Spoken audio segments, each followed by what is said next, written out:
ਸਤਨਾਮ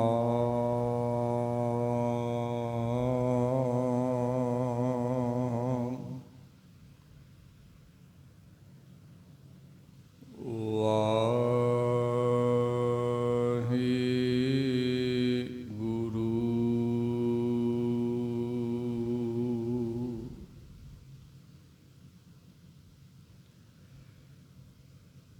ਹਮ ਅਵਗੁਣ ਭਰੇ ਏਕ ਗੁਣ ਨਾਹੀ,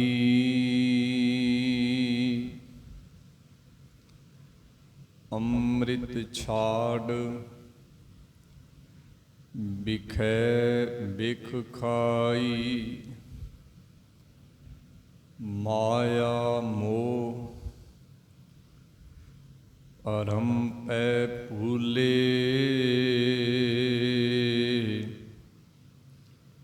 ਸੁਤ ਦਾਰਾ ਸਿਉ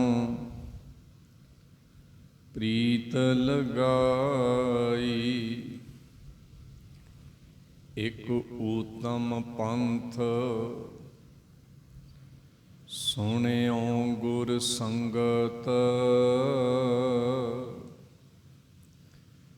ਤਹ ਮਿਲੰਤ ਜਮ ਤਰਾਸ ਮਿਟਾਈ। ਇਕ ਅਰਦਾਸ ਪਾਠ ਕੀਰਤ ਕੀ,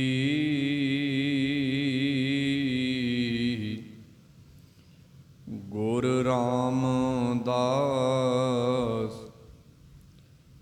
ਰਾਖੋ ਸਰਨਾਈ।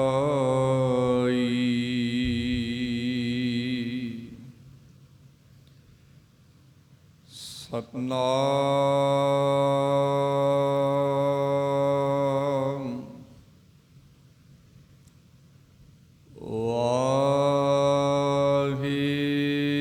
ਵਾਹਿਗੁਰੂ।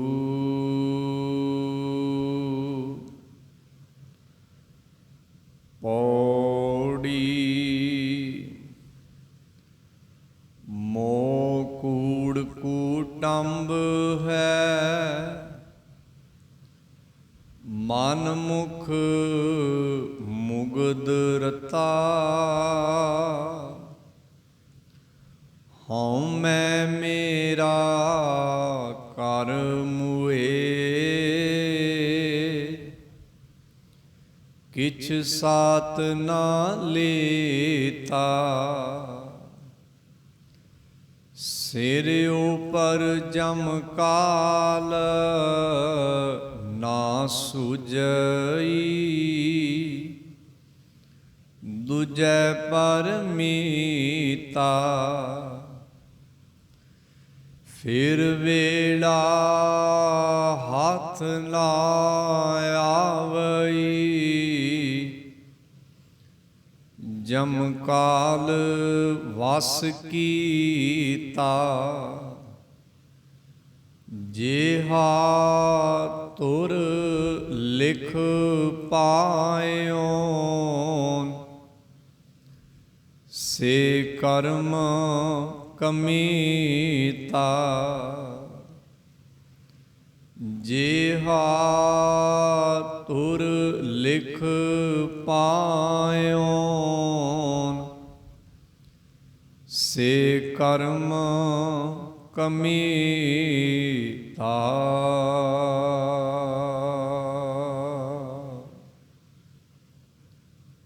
ਸਤਿਗੁਰੂ ਸ਼੍ਰੀ ਗੁਰੂ ਗ੍ਰੰਥ ਸਾਹਿਬ ਮਹਾਰਾਜ ਜੀ ਦੀ ਸੁਬਹ ਵੇਲੇ ਦੀ ਸਜੀ ਸਾਧ ਸੰਗਤ ਅੰਦਰ ਜੁੜ ਬੈਠੇ ਗੁਰੂ ਖਾਲਸਾ ਜੀ, ਆਪ ਜੀ ਜਿਸ ਬਚਨ ਦਾ ਪਾਠ ਸ਼ਰਵਣ ਕਰ ਰਹੇ ਸੋ, ਇਹ ਬਚਨ ਗੁਰੂ ਅਮਰਦਾਸ ਮਹਾਰਾਜ ਜੀ ਦੁਆਰਾ ਉਚਾਰਨ ਕੀਤੀ ਗਈ ਸੂਹੀ ਕੀ ਵਾਰ ਦੀ 5ਵੀਂ ਪੌੜੀ ਹੈ। ਜੋ ਗੁਰੂ ਗ੍ਰੰਥ ਸਾਹਿਬ ਮਹਾਰਾਜ ਜੀ ਦੇ ਪਾਵਨ ਅੰਗ 787 ਤੇ ਸੁਭਾਇਮਾਨ ਹੈ। ਇਸ ਪੌੜੀ ਦੇ ਨਾਲ 2 ਸ਼ਲੋਕ ਗੁਰੂ ਸਾਹਿਬ ਜੀ ਨੇ ਦਰਜ ਕੀਤੇ ਹਨ। ਆਓ ਅੱਜ ਦੇ ਦੀਵਾਨ ਅੰਦਰ ਇਸ ਪੌੜੀ ਦੇ ਭਾਵ ਨੂੰ ਜਾਣਨ ਦਾ ਯਤਨ ਕਰਦੇ ਹਾਂ।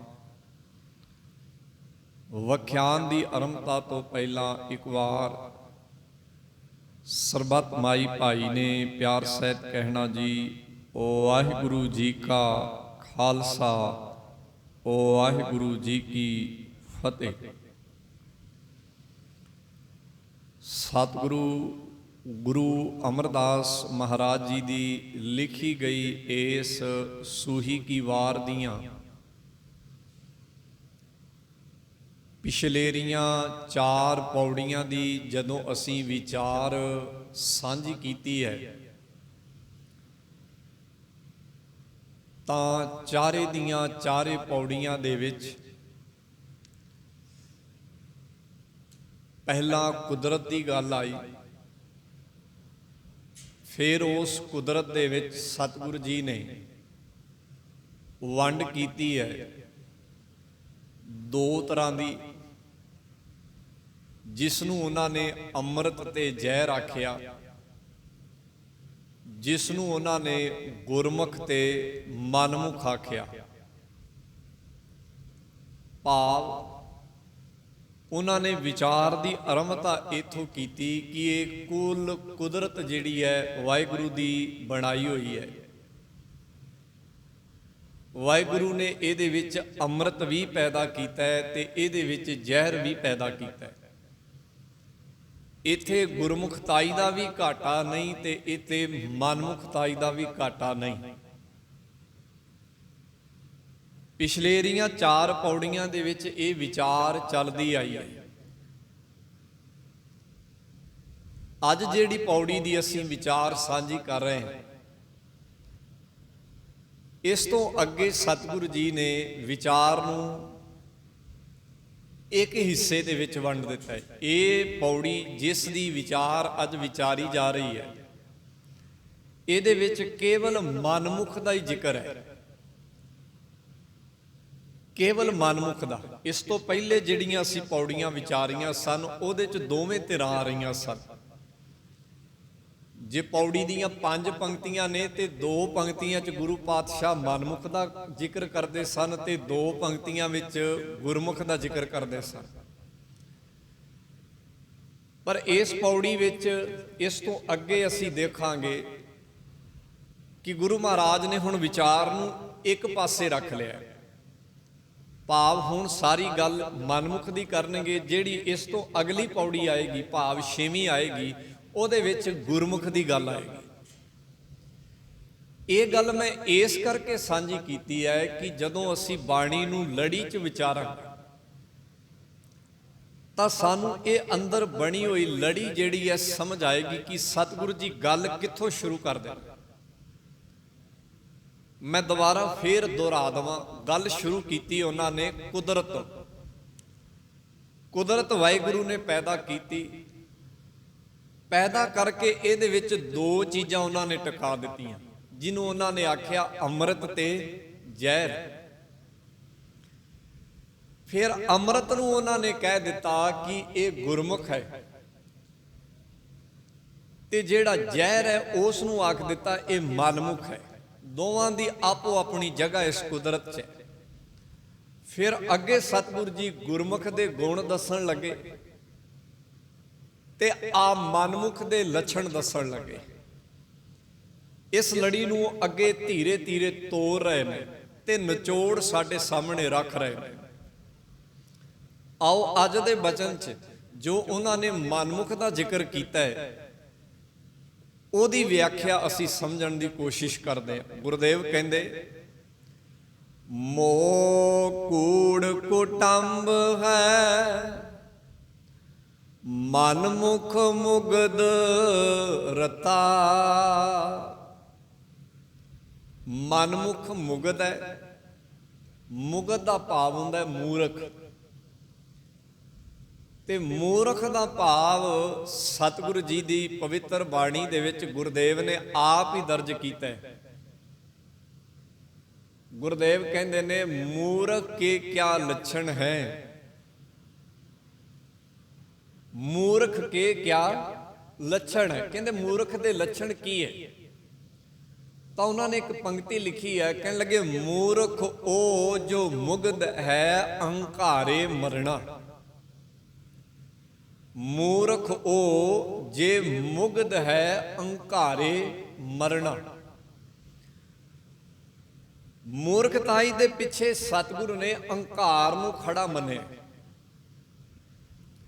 ਭਾਵ ਜਿਸ ਕਰਮ ਦੇ ਵਿੱਚ ਪਿੱਛੇ ਅਹੰਕਾਰ ਖੜਾ ਹੈ ਤੇ ਅਹੰਕਾਰ ਤੋਂ ਅੱਗੇ ਉਹ ਕਰਮ,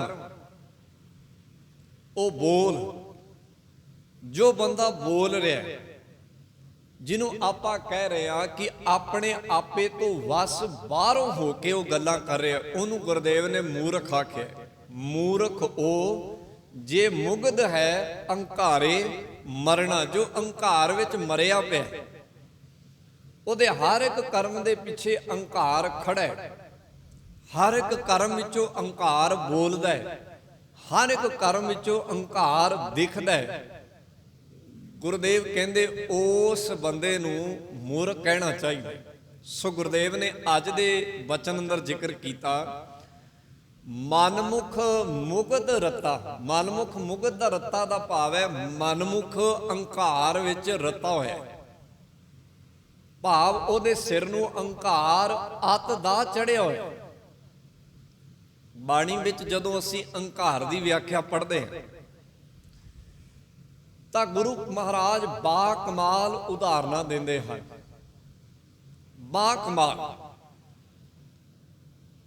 ਇੱਕ ਉਦਾਹਰਨ ਉਹਨਾਂ ਨੇ ਪੰਚਮ ਪਾਤਸ਼ਾਹ ਸ੍ਰੀ ਗੁਰੂ ਅਰਜਨ ਸਾਹਿਬ ਸੱਚੇ ਪਾਤਸ਼ਾਹ ਮਹਾਰਾਜ ਦੀ ਬਾਣੀ 'ਚ ਦਿੱਤੀ ਹੈ। ਉਹ ਕਹਿੰਦੇ ਹਨ ਰਾਵਣ ਹੁਤੇ ਸੇ ਰੰਕ ਨਾ ਜਿਨ ਸਿਰ ਦੀਨੇ ਕਾਟ, ਸੰਮਣ ਜੋ ਇਹ ਪ੍ਰੀਤ ਕੀ ਦਮ ਕਿਉਂ ਹੋਤੀ ਸਾਟ। ਇੱਕ ਬਾਣੀ ਪੜ੍ਹਦੇ ਆਪਾਂ ਚੌਬਲੇ, ਇੱਕ ਬਾਣੀ ਪੜ੍ਹਦੇ ਆ ਫੁਨੇ, ਸੰਸਕ੍ਰਿਤੀ ਸ਼ਲੋਕਾਂ ਤੋਂ ਬਾਅਦ। ਉਹਦੇ ਵਿੱਚ ਸਤਿਗੁਰ ਦਾ ਇਹ ਬਚਨ ਹੈ। ਗੁਰਦੇਵ ਕਹਿੰਦੇ ਸੰਮਣ ਜੋ ਇਹ ਪ੍ਰੀਤ ਪ੍ਰੇਮ ਕੀ ਦਮ ਕਿਉਂ ਹੋਤੀ ਸਾਟ। ਦਮ ਕਹਿੰਦੇ ਨੇ ਸਾਹ ਨੂੰ ਵੀ ਤੇ ਦਮ ਕਹਿੰਦੇ ਨੇ ਦਮੜੇ ਨੂੰ ਵੀ, ਦੋਵਾਂ ਵਾਸਤੇ ਇਹ ਸ਼ਬਦ ਬਾਣੀ ਚ ਆਇਆ। ਦਮ ਦਾ ਅਰਥ ਸਾਹ ਵੀ ਹੈ, ਜਿਵੇਂ ਅਸੀਂ ਬਚਨ ਪੜ੍ਹਦੇ ਹਾਂ ਦਮ ਦਮ ਸਦਾ ਸਮਾਲਤਾ ਦਮ ਨਾ ਬਿਰਥਾ ਜਾਏ। ਸੋ ਦਮ ਦਾ ਅਰਥ ਦਮੜਾ ਵੀ ਹੈ, ਦਮੜੇ ਦਾ ਅਰਥ ਬਣਦਾ ਪੈਸਾ ਤੇ ਦਮ ਦਾ ਅਰਥ ਸਾਹ ਵੀ ਹੈ। ਇੱਥੇ ਦਮ ਦਾ ਅਰਥ ਹੈ ਕਿਉਂਕਿ ਅੱਗੇ ਸ਼ਬਦ ਆਇਆ ਸਾਟ। ਸਾਟ ਕਹਿੰਦੇ ਨੇ ਕਿਸੇ ਦੇ ਬਦਲੇ ਕੋਈ ਚੀਜ਼ ਦੇਣੀ। ਜਿਵੇਂ ਅਸੀਂ ਦੁਕਾਨ ਤੋਂ ਕੋਈ ਚੀਜ਼ ਲਿਆਉਨੇ ਆ ਤੇ ਉਹਦੇ ਬਦਲੇ ਪੈਸਾ ਦਿੰਦੇ ਆ। ਬਾਬਾ ਜੀ ਗੁਰੂ ਅਰਜਨ ਸਾਹਿਬ ਮਹਾਰਾਜ ਕਹਿੰਦੇ ਸੰਮਣ ਜੋ ਇਹ ਪ੍ਰੇਮ ਕੀ ਦਮ ਕਿਉਂ ਹੋਤੀ ਸਾਟ। ਜਿਸ ਪ੍ਰੇਮ ਦੀ ਕੋਈ ਕੀਮਤ ਹੁੰਦੀ, ਕੋਈ ਮੁੱਲ ਹੁੰਦਾ ਕਿ ਇਹਦਾ ਮੁੱਲ ਦਿੱਤਾ ਜਾ ਸਕਦਾ। ਰਾਵਣ ਹੁਤੇ ਸੋ ਰੰਕ ਨਾ,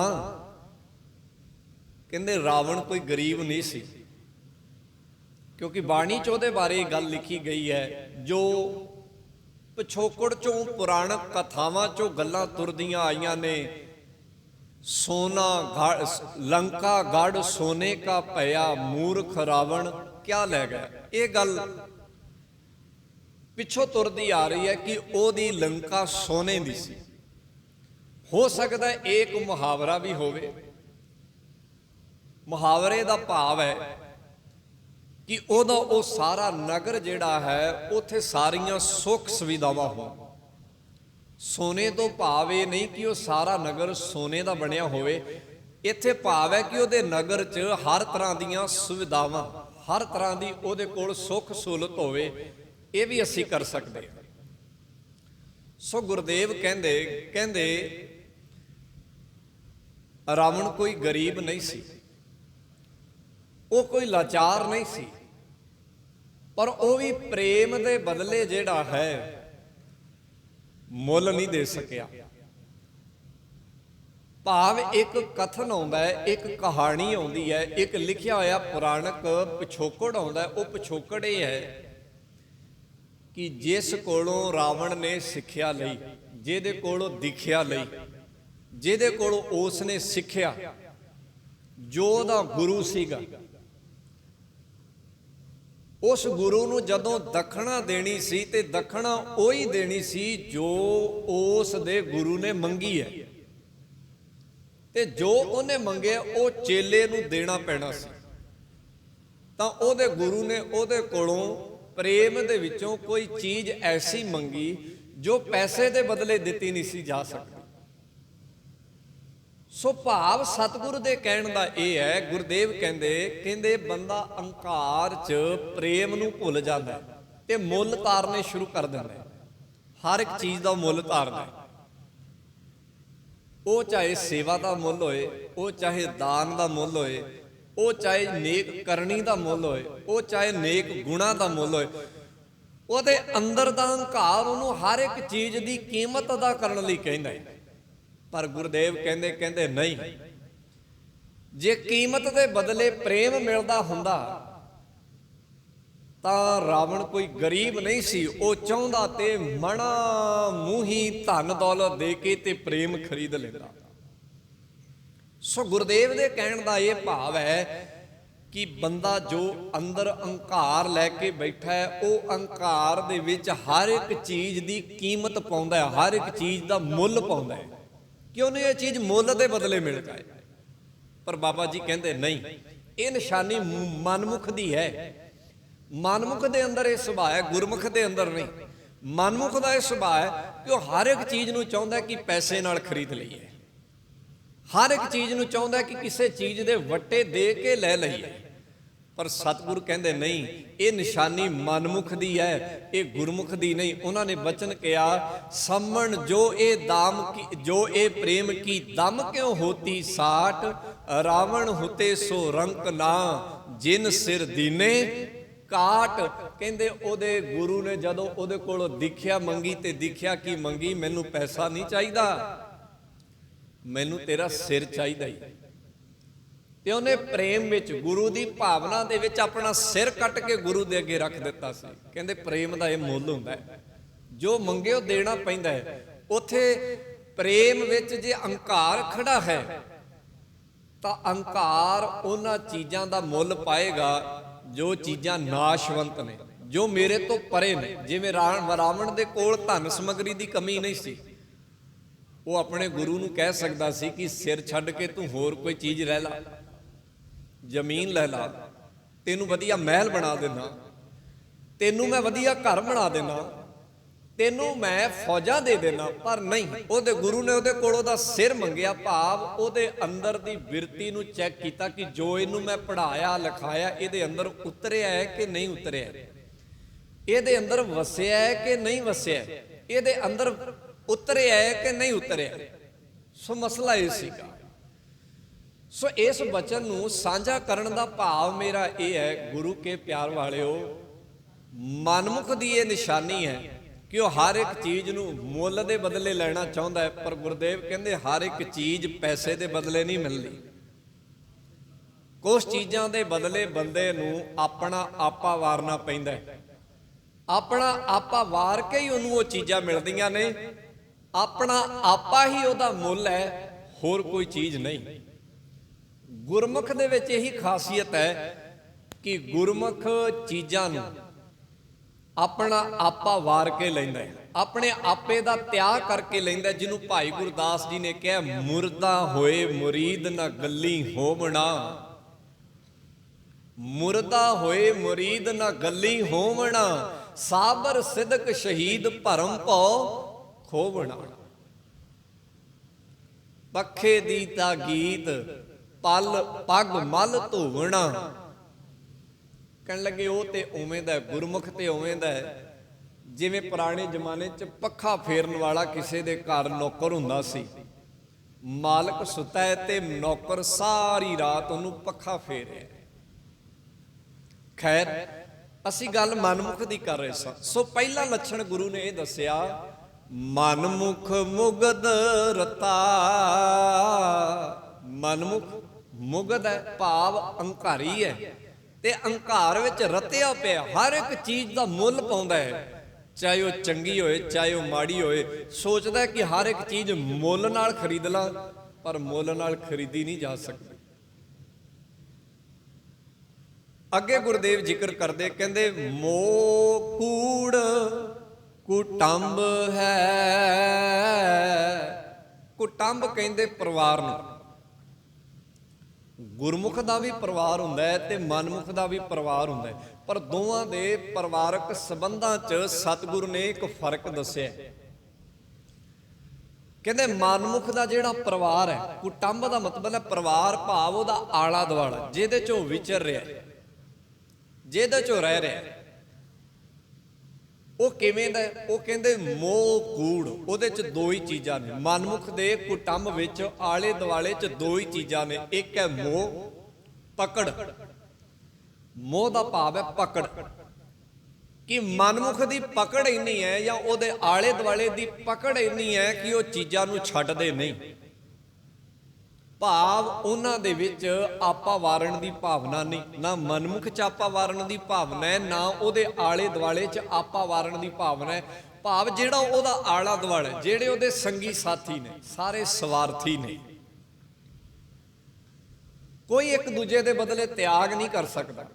ਮੰਨ ਲਓ ਜੇ ਮਨਮੁਖ ਤੇ ਵਿਪਤਾ ਪਈ ਹੈ ਤੇ ਉਹ ਕਵੇ ਕਿ ਉਹਦਾ ਦੂਜਾ ਦੋਸਤ ਉਹਦੇ ਲਈ ਕੋਈ ਤਿਆਗ ਕਰਦੇ, ਕਹਿੰਦੇ ਨਹੀਂ, ਐਸਾ ਨਹੀਂ ਹੈ। ਉਹ ਸਵਾਰਥੀ ਬੜੇ। ਪਰ ਗੁਰਮੁਖ ਦੇ ਵਿੱਚ ਇਹ ਅੰਤਰ ਹੈ ਕਿ ਗੁਰਮੁਖ ਜਿਹੜਾ ਉਹਦੇ 'ਚ ਮੋਹ ਨਹੀਂ, ਉਹਦੇ 'ਚ ਪਿਆਰ ਹੈ। ਉਹਦਾ ਜਿਹੜਾ ਆਲਾ ਦੁਆਲਾ ਹੈ ਇੱਕ ਦੂਜੇ ਦੇ ਲਈ ਕੁਰਬਾਨੀ ਕਰਦਾ ਹੈ, ਇੱਕ ਦੂਜੇ ਦੇ ਲਈ ਆਪਾ ਵਾਰਦਾ ਹੈ। ਮੈਂ ਇੱਕ ਕਥਨ ਪੜ੍ਹਿਆ ਸੀਗਾ 18ਵੀਂ ਸਦੀ ਦਾ, ਤੁਹਾਡੇ ਨਾਲ ਸਾਂਝਾ ਕਰ ਰਿਹਾ। ਜਿਨ੍ਹਾਂ ਦਿਨਾਂ 'ਚ ਸਿੱਖਾਂ ਨੂੰ ਜੰਗਲੀ ਰਹਿਣਾ ਪਿਆ, ਉਹ ਜੰਗਲਾਂ 'ਚ ਰਹਿ ਰਹੇ। ਇਹ ਉਹਨਾਂ ਦਿਨਾਂ ਦੀ ਗੱਲ ਹੈ ਜਦੋਂ ਬਾਬਾ ਬੋਤਾ ਸਿੰਘ ਤੇ ਬਾਬਾ ਗਰਜਾ ਸਿੰਘ ਨੇ ਜਾਂਦੇ ਹੋਏ ਰਾਹੀਆਂ ਕੋਲੋਂ ਇਹ ਗੱਲ ਸੁਣੀ ਕਿ ਪੰਜਾਬ ਦੀ ਧਰਤੀ ਤੇ ਤਾਂ ਸਿੱਖ ਖਤਮ ਹੋ ਗਏ ਨੇ। ਉਹਨਾਂ ਦਿਨਾਂ ਦੀ ਗੱਲ ਹੈ ਜਦੋਂ ਸਿੱਖ ਜੰਗਲੀ ਰਹਿ ਰਹੇ ਸਨ। ਉਹਨਾਂ ਦਿਨਾਂ ਦੇ ਵਿੱਚ ਖਾਸ ਫੌਜ ਬਣਾਈ ਗਈ ਸੀ, ਜਿਹੜੀ ਫੌਜ ਸਿੱਖਾਂ ਨੂੰ ਜੰਗਲਾਂ ਦੇ ਵਿੱਚ, ਬੇਲਿਆਂ ਦੇ ਵਿੱਚ ਤੇ ਕੰਦਰਾਂ ਦੇ ਵਿੱਚ ਲੱਭਦੀ ਸੀ, ਢੂੰਡਦੀ ਸੀ। ਉਹਦੇ ਬਦਲੇ ਫਿਰ ਉਹਨਾਂ ਨੂੰ ਇਨਾਮ ਦਿੱਤੇ ਜਾਂਦੇ ਸਨ। ਤਾਂ ਇੱਕ ਜੰਗਲ ਦੀ ਗਾਥਾ ਹੈ ਕਿ ਇੱਕ ਜੰਗਲ ਦੇ ਵਿੱਚ ਪਈ ਹੋਈ ਪਗਡੰਡੀ, ਜਿਹਦੇ ਵਿੱਚ ਗਸ਼ਤੀ ਫੌਜ ਫਿਰ ਰਹੀ ਹੈ, ਉਹਨਾਂ ਨੂੰ ਢੂੰਡਦਿਆਂ ਢੂੰਡਦਿਆਂ ਦੋ ਸਿੱਖ ਨਜ਼ਰੀ ਪਏ। ਇੱਕ ਨੌਜਵਾਨ ਬਾਪ ਹੈ ਜਿਹਦੀ ਉਮਰ 35 ਕੁ ਸਾਲਾਂ ਦੀ ਹੈ, ਤੇ ਇੱਕ ਉਹਦੇ ਨਾਲ ਛੋਟਾ ਜਿਹਾ ਬੱਚਾ ਹੈ ਜਿਹਦੀ ਉਮਰ 7 ਤੇ 8 ਸਾਲ ਦੀ। ਮੈਂ ਜ਼ਿਕਰ ਇਹ ਕਰਨਾ ਹੈ ਕਿ ਮਨਮੁਖ ਦਾ ਵੀ ਪਰਿਵਾਰ ਹੈ, ਕੁਟੰਬ ਹੈ, ਪਰ ਉਹਦਾ ਆਲਾ ਦੁਆਲਾ ਮੋਹ 'ਚ ਹੈ, ਪਕੜ 'ਚ ਹੈ। ਉਹ ਆਪ ਵੀ ਸਵਾਰਥੀ ਹੈ ਤੇ ਉਹਦਾ ਆਲਾ ਦੁਆਲਾ ਵੀ ਸਵਾਰਥੀ ਹੈ। ਉਹ ਕੋਈ ਤਿਆਗ ਨਹੀਂ ਕਰ ਸਕਦੇ, ਉਹ ਆਪਾ ਨਹੀਂ ਵਾਰ ਸਕਦੇ। ਗੁਰਮੁਖ ਦਾ ਵੀ ਪਰਿਵਾਰ ਹੈ, ਆਲਾ ਦੁਆਲਾ ਹੈ, ਪਰ ਗੁਰਮੁਖ ਦੀ ਤੇ ਉਹਦੇ ਆਲੇ ਦੁਆਲੇ ਦੀ ਖਾਸੀਅਤ ਇਹ ਹੈ, ਗੁਰਮੁਖ ਆਪ ਆਪਣਾ ਤਿਆਗ ਕਰ ਸਕਦਾ ਹੈ, ਆਪਾ ਵਾਰ ਸਕਦਾ ਹੈ। ਉਹਦਾ ਆਲਾ ਦੁਆਲਾ ਵੀ ਆਪਾ ਵਾਰ ਸਕਦਾ ਹੈ, ਤਿਆਗ ਕਰ ਸਕਦਾ। ਸੋ ਜੰਗਲ 'ਚ ਫਿਰਦਿਆਂ ਫਿਰਦਿਆਂ ਉਸ ਜੰਗਲ ਵਿੱਚ ਉਸ ਗਸ਼ਤੀ ਫੌਜ ਨੂੰ ਉਹ ਦੋਵੇਂ ਸਿੱਖ ਜਿਹੜੇ ਹਨ ਕਿਸੇ ਢੰਗ ਨਾਲ ਹੱਥੀਂ ਲੱਗ ਗਏ, ਪਕੜੇ ਗਏ। ਨੌਜਵਾਨ ਦੀ ਉਮਰ 35 ਕੁ ਸਾਲਾਂ ਦੀ ਹੈ, ਬੱਚੇ ਦੀ ਉਮਰ 7-8 ਸਾਲ ਦੀ ਹੈ। ਉਹ ਆਪਣੇ ਇੱਕ ਟਿਕਾਣੇ ਤੋਂ ਦੂਜੇ ਟਿਕਾਣੇ ਤੇ ਜਾ ਰਹੇ ਸਨ ਤੇ ਉਹ ਗਸ਼ਤੀ ਫੌਜਾਂ ਦੇ ਹੱਥ ਆ ਗਏ। ਜਦੋਂ ਹੱਥ ਆ ਗਏ ਤੇ ਲਿਖਣ ਵਾਲੇ ਨੇ ਲਿਖਿਆ ਹੈ, ਉਸ ਨੌਜਵਾਨ ਨੂੰ ਇਹ ਪੁੱਛਿਆ ਗਿਆ ਜਾਂ ਉਹਨਾਂ ਆਪਸ 'ਚ ਚਰਚਾ ਕੀਤੀ ਹੈ, ਇਕੱਲੇ ਨਹੀਂ ਹੋਣਗੇ, ਜੇ ਇਹਦੇ ਨਾਲ ਬੱਚਾ ਹੈ ਤੇ ਬੱਚੇ ਹੋਰ ਵੀ ਹੋਣਗੇ ਇਸ ਜੰਗਲ ਵਿੱਚ। ਜੇ ਨੌਜਵਾਨ ਹੈ ਤੇ ਇਹਦੇ ਨਾਲ ਇਹਦਾ ਪਰਿਵਾਰ ਵੀ ਹੋਵੇਗਾ, ਇਹਦੀ ਮਾਂ ਹੋਏਗੀ, ਦਾਦੀ ਹੋਏਗੀ, ਹੋਰ ਵੀ ਹੋਣਗੇ। ਸੋ ਉਹਨਾਂ ਦੇ ਮਨ 'ਚ ਵਿਚਾਰ ਆਈ ਕਿ ਕਿਸੇ ਢੰਗ ਦੇ ਨਾਲ ਇਸ ਸਿੱਖ ਦੇ ਕੋਲੋਂ ਉਹ ਪਤਾ ਪੁੱਛਿਆ ਜਾਏ, ਉਹ ਰਾਹ ਪੁੱਛਿਆ ਜਾਏ ਜਿੱਥੇ ਸਾਰਾ ਪਰਿਵਾਰ ਛੁਪਿਆ ਹੋਇਆ, ਜਿਸ ਝਿੜੀ ਵਿੱਚ, ਜਿਸ ਥਾਂ 'ਚ। तो आपस चर्चा चली। अखीरला सिੱਟਾ ही हुंदा है मौत। वो सिख नूं पता ही है, जे मैं इन्हां दी हां च हां मिलावांगा तां भी मौत मिलनी है, ते जे ना करांगा तां भी मौत मिलनी है। फिर मैं अपने पंथ नाल, अपने गुरु नाल ते अपने सारे उस पिछोकड़ नाल गदारी क्यों करा? क्योंकि उन्हां दिनां 'ਚ तय सीगा जदों सिरां दे मुੱਲ पए सी। इस गल दा सिखां नूं नेठ के पता सी। सो होया कि भी उन्हां आखिया भाई तूं ਉਹ ਰਸਤੇ ਦਾ, ਉਸ ਥਾਂ ਦਾ ਟਿਕਾਣਾ ਦੱਸ ਦੇ, ਪਤਾ ਦੱਸ ਦੇ, ਥਹੁ ਦੱਸ ਦੇ, ਤੈਨੂੰ ਅਸੀਂ ਛੱਡ ਦੇਵਾਂਗੇ।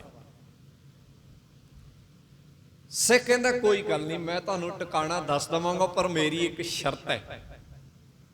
ਜਿਵੇਂ ਲਿਖਣ ਵਾਲੇ ਨੇ ਲਿਖਿਆ, ਮੇਰੀ ਇੱਕ ਸ਼ਰਤ ਹੈ। ਸ਼ਰਤ ਇਹ ਹੈ ਕਿ ਆ ਮੇਰਾ ਬੱਚਾ ਹੈ, ਤੁਸੀਂ ਇਹਨੂੰ ਮੇਰੇ ਸਾਹਮਣੇ ਕਤਲ ਕਰੋ। ਉਹ ਵੀ ਬੜੇ ਹੈਰਾਨ ਕਿ ਕਮਾਲ ਦੀ ਗੱਲ ਹੈ। पर उन्होंने मन च यह सीगा भी जिन्ने वध पकड़ के लैके जावांगे लाहौर दरबार चों नहीं वाह वाह होएगी, क्योंकि उन्होंने दिनों विच सिख फौजियां दे हथ नहीं सन लगदे। वो घोड़ियां दीयां काठियां ते सौ जांदे सन, ते जदों नगारची या सूईए सिख कोई थोड़ा जा इशारा करते सन, ते उस वक्त ही वो घोड़ियां दीयां काठियां नूं पैर ला के ते अगां वध जांदे सन। दुश्मन दे हथ नहीं सी आउंदे। वो भोए उतर के नहीं सी सौंदे, क्योंकि उन्होंने पता सी पता नहीं किधरों किन्ने आ जाना है। इत्थों ये चीज प्रचलित हुई सी। वो घोड़ियां दीयां काठियां ते आराम करते सन। गश्ती पौधा ने कदों आ जाना, कदों फड़ लेना है। इस करके वो सिख जिहड़ा आखदा है, कहंदा मेरे बच्चे दा मेरे सामने कतल करो। कतल किया गया। एक ने इधरों फड़िया, दूजे ने इधरों फड़िया, तलवार चलाई, बच्चे दे दो हिस्से कर दिते। हुण उहनूं आख्या गया भी तेरी शर्त पूरी कर दी है, तू सानू दस भी वो टिकाणा किधर है। उस सिख दा अगों जवाब यह सीगा कि मैनू नहीं पता। कहंदा तू साडे नाल इकरार कीता है, तू साडे नाल वादा कीता है। कहंदा वादा जरूर कीता है। ये वादा इस करके कीता है कि यह बच्चा भी उस जगह ते कई बार मेरे नाल आया ते गया है। इनू भी उस दिशा का थोड़ा थोड़ा पता है। मेरे अंदर ते बल है कि मैं तुहाडी गल दा हां च हां, ना च ना, कोई भी जवाब नहीं देवांगा। पर यह बच्चा छोटा है, हो सकता है तुहाडी किसी गल च आ जाए, किसी भरम च आ जाए, तुहाडे किसी भुलेखे च आ जाए तो उस पासे लै जाए। इहो जे उत्थे पता नहीं किन्ने क बच्चे ने, किन्ने क होर बजुर्ग ने, किन्ने क मेरे वर्गे नौजवान ने, किन्नियां क बीबियां ने उस चिड़ी च छिपियां होईयां। जे तुसी उत्थे पहुंच गए, तुसी तां उत्थे लाशां दे अमार ला दोगे।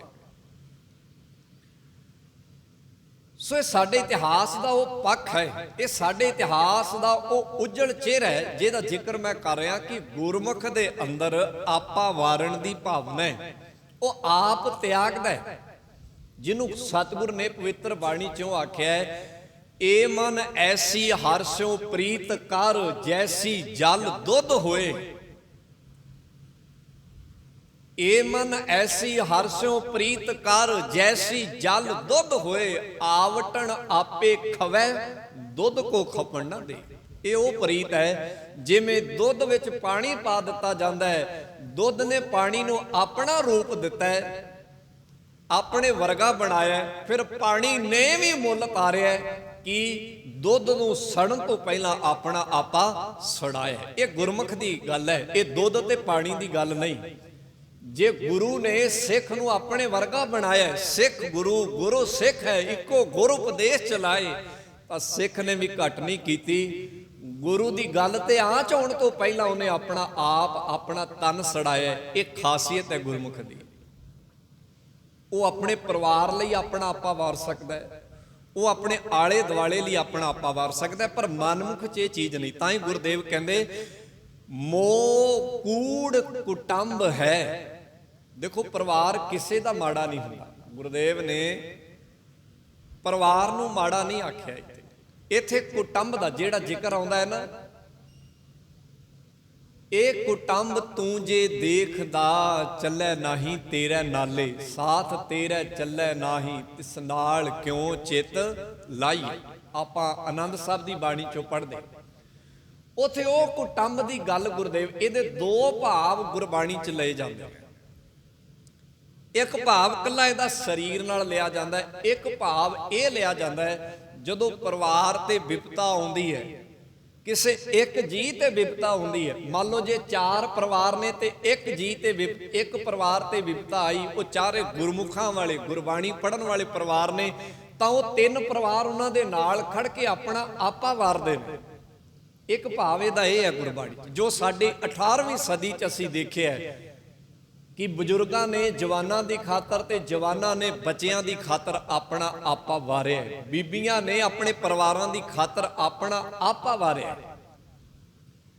ਇਹੀ ਗੱਲ ਤੇ ਅਸੀਂ ਇਤਿਹਾਸ ਚੋਂ ਪੜ੍ਹੀ ਹੈ।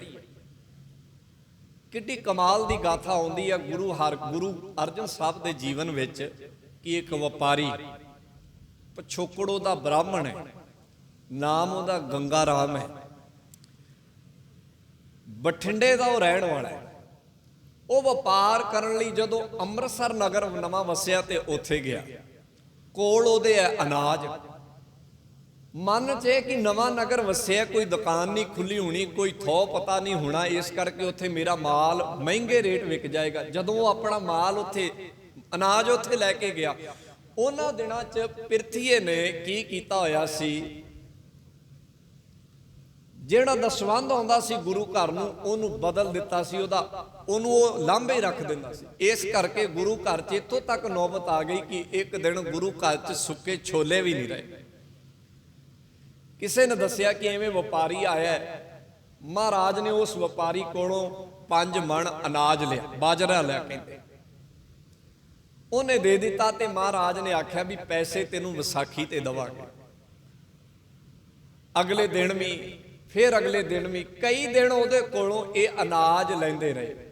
ਉਹ ਦਿੰਦਾ ਰਿਹਾ। ਜਦੋਂ ਉੱਥੇ ਰਿਹਾ, ਜਦੋਂ ਉੱਥੇ ਉਹਨੇ ਵੇਖਿਆ, ਸੰਗਤ ਵਿੱਚ ਰਹਿ ਕੇ ਸਾਰਾ ਕੁਝ ਦੇਖਿਆ, ਜਦੋਂ ਵਿਸਾਖੀ ਦੇ ਨੇੜੇ ਪੈਸੇ ਦੇਣ ਦੀ ਗੱਲ ਆਈ ਤੇ ਗੁਰੂ ਮਹਾਰਾਜ ਨੇ ਉਸ ਭਾਈ ਗੰਗਾ ਰਾਮ ਨੂੰ ਬੁਲਾਇਆ ਕਿ ਆ ਭਾਈ ਆਪਣੇ ਪੈਸੇ ਲੈ ਲੈ। ਕਹਿੰਦਾ ਮਹਾਰਾਜ ਮੈਨੂੰ ਪੈਸੇ ਨਹੀਂ ਚਾਹੀਦੇ, ਮੈਨੂੰ ਇਹ ਪੈਸੇ ਨਹੀਂ। ਕਹਿੰਦੇ ਤੂੰ ਚੀਜ਼ਾਂ ਦਿੱਤੀਆਂ ਨੇ, ਅਸੀਂ ਤੇਰੇ ਨਾਲ ਵਾਅਦਾ ਕੀਤਾ, ਇਕਰਾਰ ਕੀਤਾ ਕਿ ਤੈਨੂੰ ਵਿਸਾਖੀ ਤੇ ਦਵਾਂਗੇ, ਤੂੰ ਲੈ ਜਾ। ਕਹਿੰਦੇ ਮਹਾਰਾਜ ਨਹੀਂ ਚਾਹੀਦੇ, ਜੋ ਤੁਸੀਂ ਇੱਥੇ ਕਰ ਰਹੇ ਹੋ, ਜੋ ਮੈਂ ਆਪਣੀ ਅੱਖੀਂ ਵੇਖ ਲਿਆ, ਜੋ ਮੈਂ ਸਾਰਾ ਕੁਝ ਤੱਕ ਲਿਆ, ਉਹਨੂੰ ਤੱਕ ਕੇ ਹੁਣ ਮੇਰਾ ਮਨ ਨਹੀਂ ਕਰਦਾ ਕਿ ਮੈਂ ਇਸ ਅਨਾਜ ਦੀ ਤੁਹਾਡੇ ਕੋਲ ਮੁੱਲ ਲਵਾਂ, ਕੀਮਤ ਲਵਾਂ। ਅੰਦਾਜ਼ਾ ਲਾਓ ਉਹ ਬੰਦਾ ਜਿਹੜਾ ਵਪਾਰੀ ਬਣ ਕੇ ਇਸ ਭਾਵਨਾ ਨਾਲ ਆਇਆ ਸੀ ਕਿ ਜਿਹੜਾ ਨਵਾਂ ਨਗਰ ਵਸਿਆ, ਦੁਕਾਨਾਂ ਨਹੀਂ ਹੋਣੀਆਂ, ਅਨਾਜ ਮਹਿੰਗਾ ਵਿਕੇਗਾ, ਤੇ ਉਹਦੇ ਕੋਲ ਮੌਕਾ ਵੀ ਸੀ। ਉਹ ਚਾਹੁੰਦਾ ਤੇ ਮੂੰਹ ਮੰਗੀ ਕੀਮਤ ਗੁਰੂ ਕੋਲੋਂ, ਗੁਰੂ ਅਰਜਨ ਸਾਹਿਬ ਕੋਲੋਂ ਲੈ ਸਕਦਾ ਸੀ। ਪਰ ਐਸਾ ਉਹਨੇ ਕੀ ਵੇਖ ਲਿਆ, ਕੀ ਉਹਦੇ ਅੰਦਰ ਗੁਰੂ ਨੇ ਪੈਦਾ ਕਰ ਦਿੱਤਾ। ਉਹ ਆਹੀ ਸੀਗਾ ਜਿਹਨੂੰ ਗੁਰਮੁਖਤਾਈ, ਜਿਹਨੂੰ ਆਪਾਂ ਕਹਿੰਦੇ ਆਪਣਾ ਆਪਾ ਵਾਰਨਾ। ਉਹਨੇ ਆਪਣਾ ਆਪਾ ਵਾਰ ਦਿੱਤਾ। ਆਪਾ ਕਿਵੇਂ ਵਾਰਿਆ? ਉਹਨੇ ਉਸ ਜੋ ਉਹਨੇ ਦਿੱਤਾ ਸੀ ਉਹਦਾ ਮੁੱਲ ਨਹੀਂ ਲਿਆ ਗੁਰੂ ਕੋਲ, ਇਹ ਉਹਦਾ ਆਪਾ ਆਪਣਾ ਵਾਰਨਾ। ਤੇ ਉਹਦੇ ਬਦਲੇ ਉਹਨੇ ਇੱਕ ਹੀ ਚੀਜ਼ ਮੰਗੀ, ਕਹਿੰਦੇ ਮਹਾਰਾਜ ਜੇ ਤੁਰਠੇ ਹੋ ਤੇ ਮੈਨੂੰ ਸਿੱਖੀ ਦੀ ਦਾਤ ਦੇ ਦਿਓ, ਮੈਨੂੰ ਸਿੱਖੀ ਦੀ ਲੋਹ ਦੇ ਦਿਓ, ਮੈਨੂੰ ਇਹੀ ਬੜਾ ਹੈ। ਸੋ ਇਹ ਫਰਕ ਹੈ ਗੁਰਮੁਖ ਤੇ ਮਨਮੁਖ ਦੇ ਵਿੱਚ। ਗੁਰਮੁਖ ਦਾ ਵੀ ਪਰਿਵਾਰ ਹੈ, ਮਨਮੁਖ ਦਾ ਵੀ ਪਰਿਵਾਰ ਹੈ। ਜਦੋਂ ਮਨਮੁਖ ਦੇ ਪਰਿਵਾਰ ਤੇ ਭੀੜ ਪੈਂਦੀ ਆ ਨਾ, ਉਸੇ ਨੂੰ ਗੁਰਦੇਵ ਨੇ ਆਖਿਆ ਹੈ, ਜਗਤ ਮੈਂ ਝੂਠੀ ਦੇਖੀ ਪ੍ਰੀਤ। ਵੈਸੇ ਪ੍ਰੀਤਾਂ ਝੂਠੀਆਂ ਨਹੀਂ ਗੀਆਂ। ਜਿਹੜਾ ਗੁਰੂ ਤੇਗ ਬਹਾਦਰ ਜੀ ਕਹਿੰਦੇ ਆ ਨਾ, ਜਗਤ ਮੈਂ ਝੂਠੀ ਦੇਖੀ ਪ੍ਰੀਤ, ਪ੍ਰੀਤਾਂ ਝੂਠੀਆਂ ਨਹੀਂ। ਗੁਰੂ ਮਹਾਰਾਜ ਨੇ ਤੇ ਬਾਣੀ 'ਚ ਸੱਚੀ ਪ੍ਰੀਤ ਦੀ ਗੱਲ ਕੀਤੀ ਹੈ। ਕਿਹੜੀ ਪ੍ਰੀਤ ਝੂਠੀ ਹੈ? ਆ ਮਨਮੁਖ ਵਾਲੀ, ਜਿਹਦੇ 'ਚ ਆਪਣਾ ਵਾਰ ਦੀ ਭਾਵਨਾ ਨਹੀਂ ਹੈ। ਇਸ ਪ੍ਰੀਤ ਨੂੰ ਗੁਰੂ ਨੇ ਆਖਿਆ ਇਹ ਝੂਠੀ ਹੈ। ਕਹਿਣ ਲੱਗੇ ਆਪਣੇ ਸੁੱਖ ਸਿਉ ਹੀ ਸਭ ਲਾਗੇ। ਜਿੱਥੇ ਬੰਦਾ ਆਪਣਾ ਹੀ ਸੁੱਖ ਵੇਖਦਾ, ਸਵਾਰਥ ਦੀ ਭਾਵਨਾ ਹੈ, ਕਹਿੰਦੇ ਪ੍ਰੀਤ ਚੰਗੀ ਨਹੀਂ ਹੈ। ਕਿਆ ਦਾਰਾ ਕਿਆ ਮੀਤ, ਕਹਿੰਦੇ ਉੱਥੇ ਫਿਰ ਕੀ ਦਾਰਾ, ਕੀ ਪਤਨੀ ਕਹੀਏ ਤੇ ਕੀ ਪੁੱਤਰ ਕਹੀਏ ਤੇ ਕੀ ਦੋਸਤ ਕਹੀਏ, ਕਹਿੰਦੇ ਕਿਸੇ ਕੰਮ ਦੇ ਨਹੀਂ। ਜਗਤ ਮੈਂ ਝੂਠੀ ਦੇਖੀ ਪ੍ਰੀਤ, ਆਪਣੇ ਸੁੱਖ ਸਿਉ ਹੀ ਸਭ ਲਾਗੇ। ਕਿਆ ਦਾਰਾ? ਦਾਰਾ ਕਹਿੰਦੇ ਪਤਨੀ ਨੂੰ। ਕਿਆ ਮੀਤ ਕੀ ਮਿੱਤਰ, ਕਹਿੰਦੇ ਕਾਹਦੀ ਪ੍ਰੀਤ ਹੈ। ਪਰ ਜਿੱਥੇ ਗੁਰਮੁਖ ਦੀ ਪ੍ਰੀਤ ਦੀ ਗੱਲ ਆਈ ਹੈ, ਉੱਥੇ ਹੁਣੇ ਮੈਂ ਬਚਨ ਤੁਹਾਡੇ ਨਾਲ ਸਾਂਝਾ ਕਰ ਆਇਆ, ਜਿੱਥੇ ਗੁਰਦੇਵ ਕਹਿੰਦੇ ਨੇ ਇਹ ਮਨ ਐਸੀ ਹਰਸਿਓ ਪ੍ਰੀਤ ਕਰ ਜੈਸੀ ਜਲ ਦੁੱਧ ਹੋਏ। ਫਰਕ ਦੋਵਾਂ 'ਚ ਬੜਾ ਹੈ। ਸੋ ਅਸੀਂ ਗੁਰਮੁਖਾਂ ਵਾਲੀ ਪ੍ਰੀਤ ਅਸੀਂ ਪਰਿਵਾਰ 'ਚ ਰਹਿੰਦੇ। ਜੇ ਚਾਰ ਜੀਆਂ, ਜੇ ਇੱਕ ਤੇ ਬਿਪਤਾ ਆਈ ਹੈ ਤੇ ਤਿੰਨਾਂ ਨੇ ਆਪਾ ਵਾਰਨਾ ਹੈ। ਜੇ ਚਾਰ ਪਰਿਵਾਰ ਨੇ, ਇੱਕ ਪਰਿਵਾਰ ਤੇ ਬਿਪਤਾ ਆਈ ਹੈ ਤੇ ਤਿੰਨਾਂ ਪਰਿਵਾਰਾਂ ਨੇ ਆਪਾ ਵਾਰਨਾ ਹੈ। ਇਸੇ ਨੂੰ ਸਿੱਖੀ ਆਖਿਆ। ਤੇ ਸਾਡੇ ਇਤਿਹਾਸ 'ਚ ਇਹੀ ਹੈ। 12 ਮਿਸਲਾਂ, ਕਈ ਜਣੇ 14 ਮਿਸਲਾਂ ਵੀ ਕਹਿੰਦੇ ਹਨ। ਜਦੋਂ ਪੰਥ ਤੇ ਮੁਸ਼ਕਲ ਆਣ ਬੜੀ, ਹਾਲਾਂਕਿ ਆਪਸ 'ਚ ਲੜਦੇ ਵੀ ਰਹੇ। ਮੈਂ ਹੁਣ ਪੰਥਕ ਤੌਰ ਤੇ ਵੱਡੇ ਪਰਿਵਾਰ ਦੀ ਗੱਲ ਕਰ ਰਿਹਾ। ਮਿਸਲ ਦਾ ਮਤਲਬ ਹੈ ਇੱਕ ਸਾਡਾ ਵੱਡਾ ਪਰਿਵਾਰ। ਮੰਨ ਲਓ ਸਾਰਾ ਪੰਥ ਜਿਹੜਾ ਇੱਕ ਪਰਿਵਾਰ ਹੈ, ਇਹ 14 ਹਿੱਸਿਆਂ 'ਚ ਵੰਡਿਆ ਹੋਇਆ ਸੀ। ਕਈ ਸੱਜਣ 12 ਵੀ ਕਹਿੰਦੇ ਨੇ, ਕਈ 14 ਵੀ ਕਹਿੰਦੇ ਨੇ। ਮੰਨ ਲਓ ਜਿੰਨੇ ਵੀ ਅਸੀਂ ਆ, ਸਾਨੂੰ ਪੰਥ ਨੇ 14 ਹਿੱਸਿਆਂ 'ਚ ਵੰਡਿਆ ਸੀ। ਤੇ ਇਤਿਹਾਸ ਇਹ ਕਹਿੰਦਾ ਹੈ ਇਹ ਆਪਸ 'ਚ ਲੜਦੇ ਵੀ ਬੜਾ ਸੀ। ਇੱਕ ਮਿਸਲ ਦੂਜੇ ਮਿਸਲ ਨਾਲ ਲੜਦੀ ਸੀ। ਜਿਵੇਂ ਅਸੀਂ ਵੀ ਘਰੇ ਵੀ ਵੇਖਦੇ ਹਾਂ, ਕਈ ਵਾਰੀ ਭਰਾ ਦੀ ਵੀ ਖੜਕ ਜਾਂਦੀ ਹੈ, ਕੋਈ ਗੱਲ। ਕਈ ਵਾਰੀ ਪਿਓ ਪੁੱਤ ਦੀ ਵੀ ਖੜਕ ਜਾਂਦੀ ਹੈ, ਕੋਈ ਗੱਲ ਨਹੀਂ, ਹੋ ਜਾਂਦਾ ਗੱਲਾਂ ਤੇ ਤਕਰਾਰ। ਪਰ ਇੱਕ ਚੀਜ਼ ਇਹਨਾਂ ਦੇ ਵਿੱਚ ਇਤਫਾਕੀਆ ਸੀ ਕਿ ਜਦੋਂ ਬਾਹਰੋਂ ਹਮਲਾ ਹੁੰਦਾ ਸੀ, ਇਹ 14 ਮਿਸਲਾਂ ਇੱਕ ਥਾਂ ਤੇ ਖੜ ਜਾਂਦੀਆਂ ਸੀ ਤੇ ਉਹਦਾ ਮੁਕਾਬਲਾ ਕਰਦੀਆਂ ਸੀ। ਇਹਨੂੰ ਕਹਿੰਦੇ ਆ ਗੁਰਮੁਖਤਾਈ। ਉਦੋਂ ਨਹੀਂ, ਉਦੋਂ ਇਹ ਨਹੀਂ ਸੀ ਦੇਖਦੀਆਂ ਆਂਦੀਆਂ ਕਿ ਚੱਲ ਕੋਈ ਗੱਲ ਨਹੀਂ, ਇਹਨੂੰ ਛਿੱਤਰ ਪੈਂਦੇ ਤੇ ਪੈਣ ਦੇ, ਇਹ ਨਹੀਂ ਸੀਗਾ। ਇਹੀ ਗੱਲ ਸਾਡੇ ਪਰਿਵਾਰਾਂ 'ਚ ਲੱਖ ਤਕਰਾਰ ਹੋਣ ਭਰਾ ਨਾਲ। ਜੇ ਭਰਾ ਤੇ ਬਿਪਤਾ ਬਣੀ ਹੈ ਤੇ ਇਹ ਨਹੀਂ ਵੇਖਣਾ ਚਾਹੀਦਾ ਕਿ ਇਹ ਸ਼ਰੀਕ ਹੈ। ਸ਼ਰੀਕ ਦਾ ਮਤਲਬ ਸ਼ਰੀਕ ਲਫ਼ਜ਼ ਭਰਾ ਦੇ ਲਈ ਕੱਤ ਆਉਂਦਾ ਹੈ। ਇਹ ਇੱਥੇ ਹੀ ਆਉਂਦਾ ਹੈ ਜਦੋਂ ਮੈਂ ਵੇਖਦਾ ਕੋਈ ਗੱਲ ਨਹੀਂ, ਹੁਣ ਇਹਨੂੰ 4 ਦਿਨ ਪਤਾ ਲੱਗ ਲੈਂਦੇ, ਇਹਦੀਆਂ ਚੀਕਾਂ ਨਿਕਲ ਲੈਂਦੇ, ਜਦੋਂ ਇਹ ਲੇਲੜੀਆਂ ਕੱਢੇਗਾ ਮੇਰੇ ਕੋਲ ਆਏਗਾ ਫਿਰ ਹੀ ਇਹਦੀ ਮਦਦ ਕਰਾਂਗਾ। ਇਹ ਗੁਰਮੁਖਤਾਈ ਨਹੀਂ। ਉੱਥੇ ਮੇਰੇ ਗਲ 'ਚ ਪਾਈ ਹੋਈ ਕਿਰਪਾਨ ਕਿਸੇ ਕੰਮ ਦੀ, ਉੱਥੇ ਮੈਨੂੰ ਆਪਣਾ ਵਾਰਨਾ ਹੈ। ਇਹ ਗੱਲ ਗੁਰਦੇਵ ਸਿਖਾਉਂਦੇ ਨੇ। ਸੋ ਆਹ ਫਰਕ ਹੈ ਮਨਮੁਖਤਾਈ ਤੇ ਗੁਰਮੁਖਤਾਈ ਵਿੱਚ। ਪਰ ਅੱਜ ਅਸੀਂ ਦੇਖ ਰਹੇ ਹਾਂ, ਅਸੀਂ ਸਮਾਜ 'ਚ ਦੇਖ ਰਹੇ ਹਾਂ, ਜਿਹਦਾ ਜ਼ਿਕਰ ਗੁਰੂ ਅਮਰਦਾਸ ਜੀ ਕਰ ਰਹੇ ਨੇ, ਮੋਹ ਕੂੜ ਕੁਟੰਬ ਹੈ। ਅੱਜ ਜਿਹੜੇ ਪਰਿਵਾਰ ਨੇ ਉਹ ਮੋਹ ਤੇ ਕੂੜ ਦੇ ਕੁਟੰਬ 'ਚ ਲੱਭੇ ਪਏ ਨੇ। ਭਾਵ ਉਹਨਾਂ 'ਚ ਆਪਾ ਵਾਰਨ ਦੀ ਭਾਵਨਾ ਨਹੀਂ। ਚਾਹੇ ਉਹ 4 ਜੀ ਹੋਣ, ਚਾਹੇ ਉਹ 4 ਪਰਿਵਾਰ ਹੋਣ ਜਾਂ 4 ਮਹੱਲੇ ਹੋਣ, ਉੱਥੇ ਐਸਾ ਨਹੀਂ ਹੈ। ਇਹ ਗੱਲ ਦੀ ਪਰਮਾਰ ਇਸ ਸਮਾਜ 'ਚ ਹੈ। ਜਿਹੜਾ ਭੱਟਾਂ ਨੇ ਆ ਕੇ ਆਖਿਆ ਸੀ ਨਾ, ਗੋਇੰਦਵਾਲ ਗੋਬਿੰਦਪੁਰੀ ਸਮ ਜਲਣ ਤੀਰ ਵਿਪਾਸ ਬਣਾਇਓ, ਕਿ ਗੋਇੰਦਵਾਲ ਜਿਹੜਾ ਉਹ ਸਵਰਗ ਹੈ। ਉਹ ਸਵਰਗ ਦਾ ਮਤਲਬ ਇਹ ਸੀ, ਜਦੋਂ ਪੂਰਾ ਭਾਰਤ ਦਾ ਭ੍ਰਮਣ ਕਰਕੇ ਆਏ, ਉਹਨਾਂ ਜਗ੍ਹਾ ਜਗ੍ਹਾ ਤੇ ਵੇਖਿਆ ਕਿ ਹਰ ਇੱਕ ਬੰਦਾ ਇੱਥੇ ਸਵਾਰਥ 'ਚ ਲਬਰੇਜ ਹੈ। ਜਿਹੜਾ ਉਹਨਾਂ ਨੇ ਆਪਣੇ ਬਚਨ 'ਚ ਆਖਿਆ ਸੀਗਾ, ਸੁਤ ਦਾਰਾਸਿਓ ਪ੍ਰੀਤ ਲਗਾਈ, ਮਾਇਆ ਮੋਹ ਭਰਮ ਪੈ ਭੁੱਲੇ, ਸੁਤ ਦਾਰਾਸਿਓ ਪ੍ਰੀਤ ਲਗਾਈ। ਕਹਿੰਦੇ ਇੱਥੇ ਸਾਰੇ ਬੰਦੇ ਸਵਾਰਥਾਂ 'ਚ ਭਿੱਜੇ ਪਏ ਨੇ। ਜਦੋਂ ਅਸੀਂ ਗੋਇੰਦਵਾਲ ਆ ਕੇ ਵੇਖਿਆ ਤੇ ਇੱਥੇ ਵੇਖਿਆ ਕਿ ਇੱਥੇ ਪਰਸਵਾਰਥੀ ਬੰਦੇ ਵੀ ਬੜੇ ਨੇ। ਇੱਥੇ ਸੱਚਣ ਸੱਚ ਵਰਗੇ, ਇੱਥੇ ਉਸ ਬੇੜੀ ਦਾ ਕੜ ਤੋੜਨ ਵਾਲੇ, ਜਿਹੜੇ ਆਪਣਾ ਆਪਾ ਵਾਰਨ ਤੱਕ ਕੁਰਬਾਨ ਕਰਨ ਵਾਲੇ ਬੰਦੇ ਬੈਠੇ ਨੇ। ਇੱਥੇ ਭਾਈ ਜੇਠਾ ਜੀ ਵਰਗੇ ਆਪਾ ਵਾਰਨ ਵਾਲੇ ਬੈਠੇ ਨੇ, ਜਿਨ੍ਹਾਂ ਨੇ ਪਰਵਾਹ ਨਹੀਂ ਕੀਤੀ ਸ਼ਰੀਕਾਂ ਦੀ, ਜਿਹੜੇ ਆ ਕੇ ਗੁਰੂ ਅਮਰਦਾਸ ਮਹਾਰਾਜ ਕੋਲ ਬੋਲਦੇ ਨੇ ਕਿ ਤੁਸੀਂ ਜਵਾਈ ਕੋਲੋਂ ਟੋਕਰੀ ਢਵਾ ਰਹੇ ਹੋ। ਇਹ ਗੱਲਾਂ ਭੱਟਾਂ ਨੇ ਕੰਨੀ ਸੁਣੀਆਂ ਤੇ ਅੱਖੀਂ ਵੇਖੀਆਂ ਨੇ, ਕਿ ਲੋਕ ਆ ਕੇ ਸ਼ਿਕਾਇਤਾਂ ਕਰਦੇ ਨੇ ਕਿ ਕਮਾਲ ਦੀ ਗੱਲ ਹੈ, ਜਵਾਈ ਕੋਲੋਂ ਟੋਕਰੀ ਢਵਾ ਰਹੇ, ਕੋਈ ਚੰਗੀ ਗੱਲ ਹੈ। ਪਰ ਕਿੰਨਾ ਆਪਾ ਵਾਰਿਆ ਹੋਏਗਾ ਭਾਈ ਜੇਠੇ ਨੇ ਕਿ ਉਹ ਸਹੁਰੇ ਘਰ ਰਹਿ ਕੇ, ਹਾਲਾਂਕਿ ਉਹ ਸਹੁਰਾ ਘਰ ਨਹੀਂ ਸੀ ਸਮਝਦੇ, ਉਹ ਗੁਰੂ ਅਮਰਦਾਸ ਨੂੰ ਆਪਣਾ ਬਾਪ ਸਮਝਦੇ ਸੀ, ਪਰ ਲੋਕਾਂ ਦੀ ਨਿਗਾਹ ਵਿੱਚ ਉਹ ਸਹੁਰਾ ਘਰ ਸੀਗਾ। ਕਿੰਨੀ ਭਾਵਨਾ ਦੀ ਤਿਆਗ ਉਹਨਾਂ ਨੇ ਕੀਤਾ ਹੋਏਗਾ। ਉਹਨਾਂ ਦੇ ਸਿਰ ਤੇ ਟੋਕਰੀ, ਉਹਨਾਂ ਦੇ ਸ਼ਰੀਕਾਂ ਦਾ ਇਹ ਕਹਿਣਾ। ਇਸੇ ਕਰਕੇ ਗੁਰੂ ਰਾਮਦਾਸ ਨੇ ਗੱਲ ਲਿਖੀ ਸੀ, ਕਹਿਣ ਲੱਗੇ, ਹਮ ਰੁਲਤੇ ਫਿਰਤੇ ਕੋਈ ਬਾਤ ਨਾ ਪੁੱਛਦਾ। ਇਹ ਲੋਕ ਜਿਹੜੇ ਅੱਜ ਆ ਕੇ ਕਹਿੰਦੇ ਨੇ ਨਾ ਕਿ ਜਵਾਈ ਦੇ ਸਿਰ ਤੇ ਟੋਕਰੀ ਰੱਖੀ ਹੈ, ਜਿੱਦਣ ਮੈਂ ਰੁਲਦਾ ਫਿਰਦਾ ਸੀ ਇਹ ਕੋਈ ਮੇਰੀ ਬਾਤ ਨਹੀਂ ਸੀ ਪੁੱਛਦਾ। ਉਦਣ ਤੇ ਸਾਰੇ ਕਹਿੰਦੇ ਸਨ ਮਾਂ ਬਾਪ ਮਰ ਗਈ, ਹੁਣੇ ਰੁਲਣਗੇ, ਇਹ ਹੁਣ ਰੁਲਣਗੇ, ਇਹ ਅਵਾਰਾ ਹੀ ਹੋਣਗੇ। ਉਦੋਂ ਸਾਰੇ ਕਹਿੰਦੇ ਸਨ, ਪਰ ਕਹਿੰਦੇ ਅੱਜ ਹੁਣ ਜਦੋਂ ਮੇਰੇ ਸਿਰ ਤੇ ਟੋਕਰੀ ਰੱਖੀ, ਮੈਂ ਚੰਗੇ ਘਰ ਨਾਲ ਜੁੜ ਗਿਆ, ਲੋਕ ਮੇਰਾ ਆਦਰ ਮਾਣ ਕਰਦੇ ਆ। ਕਹਿਣ ਲੱਗੇ ਅੱਜ ਇਹਨਾਂ ਲੋਕਾਂ ਨੂੰ ਤਕਲੀਫ ਹੁੰਦੀ ਹੈ, ਦੋਵੇਂ ਬੰਨੇ ਰਾਜੀ ਨਹੀਂ ਸਨ। ਜਿੱਦਣ ਮੈਂ ਰੁਲਦਾ ਸੀ ਉਦਣ ਵੀ ਰਾਜੀ ਨਹੀਂ ਸੀ, ਤੇ ਅੱਜ ਜੇ ਮੈਂ ਵਸ ਗਿਆ ਤੇ ਤਾਂ ਵੀ ਰਾਜੀ ਨਹੀਂ। ਅੱਜ ਇਹਨਾਂ ਕੋਲ ਇਹ ਮੁੱਦਾ ਹੈ ਕਿ ਸਿਰ ਤੇ ਟੋਕਰੀ ਕੋ ਚੁਕਾਈ ਹੈ। ਸੋ ਇਹ ਹਾਲ ਹੈ ਮਨਮੁਖਾਂ ਦਾ। ਸੋ ਗੁਰਦੇਵ ਇਹੀ ਗੱਲ ਕਹਿੰਦੇ ਹਉਮੈ ਮੇਰਾ ਕਰਮ ਹੋਏ। ਬਸ ਮਨਮੁਖਾਂ ਕੋਲ ਮੇਰੀ ਮੇਰੀ ਹੈ, ਤੇਰੀ ਤੇਰੀ ਨਹੀਂ ਆ। ਹਉਮੈ ਮੇਰਾ ਕਰਮ ਹੋਏ ਕਿਛ ਸਾਥ ਨਾ ਲਿੱਤਾ। ਉਹ ਕਿਸੇ ਨੂੰ ਸਾਥ ਨਹੀਂ ਲੈਂਦੇ, ਭਾਵ ਕਿਸੇ ਦੇ ਨਾਲ ਨਹੀਂ ਤੁਰਦੇ। ਗੁਰਮੁਖ ਦੀ ਇਹ ਖਾਸੀਅਤ ਹੈ ਕਿ ਉਹ ਆਪ ਤੁਰਦਾ ਤੇ ਦੂਜਿਆਂ ਨੂੰ ਨਾਲ ਲੈ ਕੇ ਤੁਰਦਾ। ਗੁਰਮੁਖ ਕੱਲਾ ਨਹੀਂ ਤੁਰਦਾ, ਉਹ ਦੂਜਿਆਂ ਨੂੰ ਵੀ ਨਾਲ ਤੁਰਦਾ। ਜਿਹਨੂੰ ਬਾਣੀ ਨੇ ਆਖਿਆ ਜਨ ਨਾਨਕ ਧੂੜ ਮੰਗੈ ਤਿਸ ਗੁਰ ਸਿੱਖੀ, ਜੋ ਆਪ ਜਪੈ ਅਵਰਾਂ ਨਾਮ ਜਪਾਵੇ। ਇਹਦਾ ਮਤਲਬ ਹੈ ਉਹ ਆਪ ਤੁਰਿਆ, ਦੂਜਿਆਂ ਨੂੰ ਵੀ ਨਾਲ ਤੁਰਦਾ ਹੈ। ਸੋ ਗੁਰਦੇਵ ਇਹੀ ਕਹਿੰਦੇ ਆ ਮਨਮੁਖ ਦੀ ਨਿਸ਼ਾਨੀ ਹੈ ਕਿਛ ਸਾਥ ਨਾ ਲਿੱਤਾ। ਉਹ ਕਿਸੇ ਨੂੰ ਸਾਥ ਨਹੀਂ ਲੈਂਦੇ, ਨਾ ਸਾਥ ਦਿੰਦੇ ਨੇ, ਨਾ ਕਿਸੇ ਨੂੰ ਆਪਣੇ ਨਾਲ ਖੜਨ ਦਿੰਦੇ ਨੇ।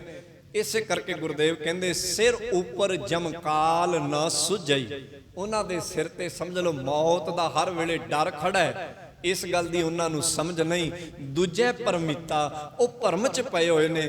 ਫਿਰ ਵੇਲਾ ਹੱਥ ਨਾ ਆਵਈ। ਕਹਿਣ ਲੱਗੇ ਸਮਾਂ, ਇਹ ਜ਼ਿੰਦਗੀ ਜਿਹੜੀ ਹੈ